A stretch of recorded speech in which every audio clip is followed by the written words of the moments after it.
To chance, led by the Orthodox Archbishop of Athens, power in Greece is handed to a new man. Kyriakos Mitsotakis taking the oath of office this afternoon, with a majority that should guarantee him a full 4-year term of office. He takes over a country that is looking richer and busier. Tourists are back in huge numbers despite a punishing summer heatwave, and so are foreign investors. This central Athens hotel has just been bought by a British company, tempted by cheap assets, with many now believing Greece stable enough to be a good bet. The man who 8 years ago as finance minister had to go to Brussels and admit his country was bankrupt thinks they're right.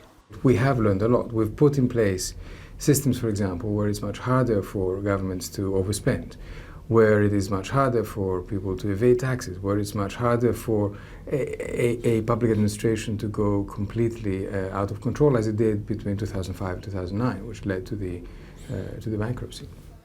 There are distinct signs of revival. Tech startups are booming, boosted by centres like this one called The Cube. And this is our event space and co-working area.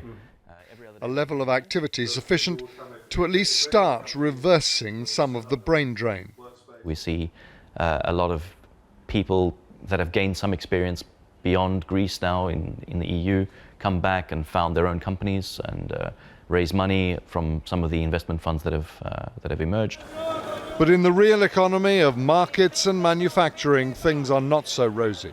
When a country loses 25% of its economy in less than a decade, recovery can seem, at best, mixed. Are things getting better?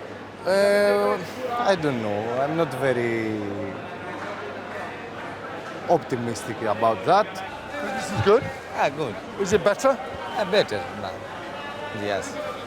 Surrounded by the books collected in a long career, journalist Maria Alvanu has been out of work for 4 years and counting. I don't believe that there is a future for me in the work. They say to us that we're going better. We're going better. And we don't see in everyday life. They are ceremonially changing the guard outside the Greek parliament as there is a change of guard inside. Does it mean the Greek crisis is over? Probably, but to get back to where they were, well, there's a terrifyingly long way to go.